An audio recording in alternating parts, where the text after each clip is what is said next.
दोस्तों, एसआर हिंदी कहानियाँ में आपका बहुत बहुत स्वागत है। दोस्तों, हमारी आज की कहानी है भाग्य का लेख। एक गांव में पारो नामक एक गरीब विधवा रहती थी। उसका एक पुत्र था। वह इतनी गरीब थी कि घर में 4 बर्तन भी ढंग के न थे। लड़का अभी छोटा था। पारो ने बड़े प्यार से उसका नाम नसीब सिंह रखा था, मगर वह इतना बदनसीब था कि उसके पैदा होने के कुछ समय बाद ही एक बीमारी से उसके पिता की मृत्यु हो गई। पारो घरों में चौका बर्तन आदि करके उसे पाल रही थी। उसे पक्का विश्वास था कि नसीब सिंह बड़ा होकर उसके सारे संकट दूर कर देगा और उसका बुढ़ापा चैन से गुजरेगा। इसी आस में रात दिन मेहनत करके वह अपने बेटे को पाल रही थी। नसीब सिंह था तो छोटा, किंतु समझदार बहुत था। संयम और धीरज की उसमें कमी न थी। किसी भी बात को गहराई से जानने की उसमें प्रबल उत्सुकता रहती थी। एक दिन उसने अपनी माँ से पूछा, माँ, हम इतने गरीब क्यों हैं? ये सब तो ईश्वर की मर्जी है बेटे। दुखी स्वर में पारो ने कहा, सब नसीब की बात है। मगर नसीब सिंह ये उत्तर पाकर संतुष्ट नहीं हुआ। वह बोला, ईश्वर की ऐसी मर्जी क्यों है? बेटा, ये तो ईश्वर ही जाने। अगर ईश्वर ही जाने तो ठीक है, मैं ईश्वर से ही पूछूंगा कि हम इतने गरीब क्यों हैं। बताओ माँ, बताओ कि ईश्वर कहाँ मिलेगा। पारो तो वैसे ही परेशान रहती थी, अतः उसकी बातों से उकताकर उसने कह दिया, वह जंगलों में रहता है, लेकिन तुम वहाँ न जाना। लेकिन नसीब सिंह ने दिल ही दिल में उसी क्षण इरादा बना लिया कि वह ईश्वर को ढूंढेगा और पूछेगा कि आखिर हम इतने गरीब क्यों हैं। एक दिन वह जंगल की ओर चल दिया। जंगल घना और भयानक था। चलते चलते नसीब सिंह बुरी तरह थक गया, मगर भगवान की परछाई भी उसे दिखाई नहीं दी। अतः वह थक हार कर पत्थर की एक शिला पर जा बैठा और सोचने लगा कि भगवान तो यहाँ कहीं नहीं है। आखिर गरीबी दूर कैसे हो? तभी संयोगवश मृत्यु लोक का भ्रमण करते करते शिव पार्वती उधर ही आ निकले। उन्होंने बच्चे को वहां बैठे देखा तो उन्हें बड़ा अचरज हुआ कि ये अबोध बालक इस बीहड़ जंगल में बैठा क्या कर रहा है। भगवान शिव ने बालक से पूछा, तुम कौन हो बालक, और इस जंगल में बैठे क्या कर रहे हो? मैं ईश्वर को ढूंढ रहा हूँ, ईश्वर को। पार्वती चौंकी और पूछा, मगर क्यों? ईश्वर से तुम्हें क्या काम है? मैं उनसे पूछना चाहता हूँ कि हम इतने गरीब क्यों हैं?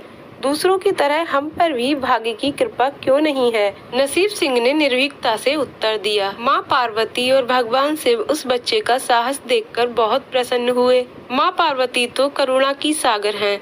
उन्हें उस बच्चे पर बड़ी दया आई और भगवान शिव से मुखातिब होकर बोली, प्रभु, इस बालक को कुछ कीजिए। हम कुछ नहीं कर सकते पार्वती, क्योंकि इसके भाग्य में यही सब लिखा है। भाग्य देवता के लेख के अनुसार इसे ऐसा ही जीवन भोगना है। नहीं नहीं स्वामी, आपको कुछ करना ही होगा। माँ पार्वती हट करने लगी। जिद ना करो पार्वती, यदि हम उसे कुछ दे भी देंगे तो वह उसके पास नहीं रुकेगा। इसे वैसा ही जीवन जीने दो जैसा भाग्य देव चाहते हैं। नहीं प्रभु, इसकी गरीबी दूर करने के लिए आपको इस पर कृपा करनी होगी। जब माँ पार्वती जिद करने लगी तो भगवान भोले शंकर ने बच्चे को एक हार दे दिया। हार पाकर नसीब सिंह बहुत प्रसन्न हुआ और खुशी खुशी अपने घर को चल दिया। माँ पार्वती संतुष्ट थीं कि उन्होंने एक अबोध बालक की मदद की और अब उसके दिन सुख से कटेंगे। लेकिन त्रिकालदर्शी भोले बाबा जानते थे कि ये हार उसके पास रहेगा ही नहीं। चलते चलते नसीब सिंह के पेट में अचानक दर्द उठा और वह शौच के लिए इधर उधर देखने लगा। उसने भगवान शिव का दिया हार पत्थर की एक शिला पर रख दिया और झाड़ियों के पीछे चला गया। तभी एक चील कहीं से उड़ती हुई आई और उस हार को उठाकर उड़ गई। अरे मेरा हार! सब कुछ भूलकर लड़का चील के पीछे भागा, मगर कब तक वह चील का पीछा करता, कैसे पकड़ता उसे। एक आध बार पत्थर उठाकर उसने चील को मारने की कोशिश की, किंतु चील अधिक ऊंचाई पर थी। कुछ ही पलों में चील उसकी नजरों से ओझल हो गई तो वह बड़ा दुखी हुआ और रोते रोते अपनी घर की ओर चल दिया।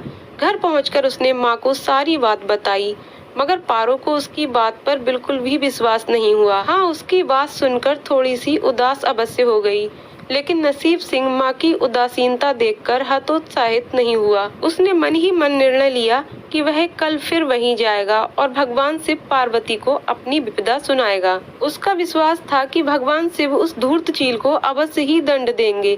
भगवान शिव ने पार्वती से कहा, देखो, उसके पास कल वाला हार नहीं रहा। उसे एक चील ले उड़ी है और दूसरा हार पाने व उस चील को दंड दिलवाने की इच्छा के लिए वह बालक आज फिर आया है। पार्वती देवी ने फिर भगवान शिव से प्रार्थना की, आप चाहे चील को दंड दें या ना दें, किंतु इस लड़के की सहायता करके इसकी निर्धनता दूर करें। हम अब कुछ नहीं कर सकते देवी। यदि तुम जिद करती हो तो हम ब्रह्मा से कहते हैं, वही इस बालक की कुछ सहायता करेंगे। कहकर भगवान शिव ने ब्रह्मा जी को बुलाया और सारी बात बताकर आग्रह किया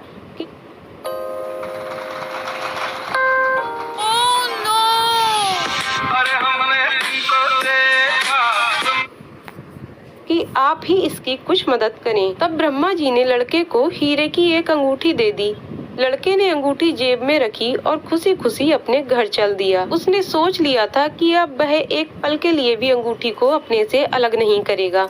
चलते चलते अचानक उसे प्यास लगी। वह सरोवर के किनारे पहुंचा और जैसे ही वह चुल्लू भर पानी पीने के लिए झुका, वैसे ही उसकी जेब से अंगूठी निकलकर पानी में जा गिरी और इससे पहले कि वह अंगूठी उठाता, एक मछली उसे निगल गई। नसीब सिंह फिर रोते रोते घर आया और माँ को सारी बात बताई। बेटा, जब तक भाग्य में नहीं है तब तक कोई भी चीज नहीं रुकेगी। माँ ने उसे दिलासा दिलाते हुए कहा, जब भाग्य देवता खुश होंगे तो मिट्टी भी सोना बन जाएगी, मगर इस प्रकार किसी के देने से हमारी गरीबी दूर नहीं होगी। उसे समझाकर माँ अपने काम में लग गई। मगर नसीब सिंह भी हार मानने वाला नहीं था। उसने मन ही मन सोच लिया था कि वह कल फिर जाएगा। तीसरे दिन वह फिर जा पहुंचा। शिव और पार्वती उसका ये साहस देखकर बहुत खुश हुए। शिव जी ने इस बार ब्रह्मा जी के पास जाकर बात की कि वह लड़का तो बड़ा साहसी है, इसका कुछ उद्धार किया जाना चाहिए। तब ब्रह्मा जी ने सलाह दी कि हमें भगवान श्री हरि के पास जाना चाहिए, वही इसका कोई हल बताएंगे। अतः वह श्री हरि के पास जा पहुँचे। पूरी बात सुनकर भगवान विष्णु ने नसीब सिंह को कुछ हीरे दिए। हीरे पाकर वह बहुत खुश हुआ और इस बार वह बिना कहीं रुके उसने सीधे अपने घर जाने का निश्चय किया, क्योंकि 2 बार उसकी चीजें खो चुकी थीं। जब वह घर पहुंचा, माँ घर पर नहीं थी। अतः नसीब सिंह ने हीरे एक लोटे में रखकर कोने में छिपा दिए और माँ को ढूंढने निकल पड़ा। वह मन ही मन सोचने लगा कि अब माँ को किसी के घर काम करने की क्या आवश्यकता है, अब तो वह भी अमीर बन गए हैं। उधर पीछे से चोर उसके घर में घुसे और जो भी सामान हाथ लगा लेकर भाग निकले। उस सामान में लोटा भी था जिसमें हीरे रखे थे। जब वह माँ के साथ वापस आया तो देखा कि हीरे गायब थे। इतना ही नहीं, घर का दूसरा सामान भी गायब था। अब तो उसकी माँ को बहुत गुस्सा आया। वह बोली, क्यों मुझे नई नई कहानियाँ सुनाकर पागल बनाता जा रहा है? सारा दिन आवारा की तरह इधर उधर भटकता रहता है और शाम को पिटाई के डर से कोई नई कहानी सुना देता है। माँ की डांट सुनकर लड़का रोने लगा। वह तो केवल वही जानता था जो कुछ उसने बताया था वह सत्य था। डांट खाकर लड़के की हिम्मत और बढ़ गई और अगले दिन वह फिर उसी स्थान पर जा पहुंचा। भगवान भोले शंकर सोचने लगे कि इस पर इतनी मुसीबतें पड़ी लेकिन इसने हिम्मत नहीं हारी। इससे वह बहुत प्रसन्न हुए और भाग्य देवी के पास जाकर बोले, यह लड़का बहुत ही साहसी, हिम्मती और धीरज वाला है। ऐसा व्यक्ति अभागा नहीं हो सकता, इसे कुछ दे दो। आज्ञा पाकर भाग्य की देवी ने नसीब सिंह को सोने का एक सिक्का दिया। सिक्का लेकर नसीब सिंह खुशी से अपने घर की तरफ चल दिया।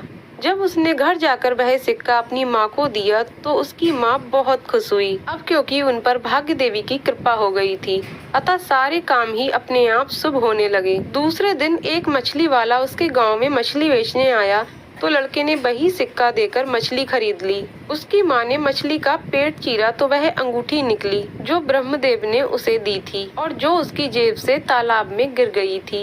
माँ ने अंगूठी संभाल कर रख ली और नसीब सिंह से बोली, जा बेटा, जंगल से थोड़ी लकड़ियाँ ले आ। आज घर में ईंधन बिल्कुल नहीं है। लड़का कुल्हाड़ी लेकर जंगल की ओर चल दिया।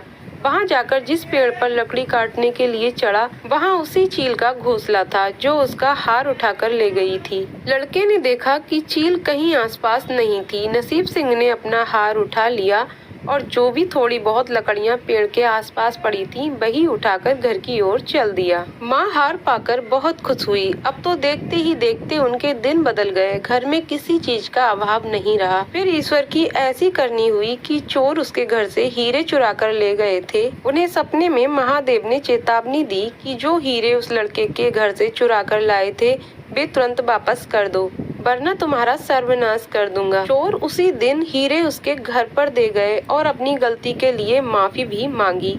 इस प्रकार उस अभागे का भाग्य चमक उठा। अब उसके घर में किसी चीज की कमी न थी और उनकी गरीबी सदा के लिए समाप्त हो गई।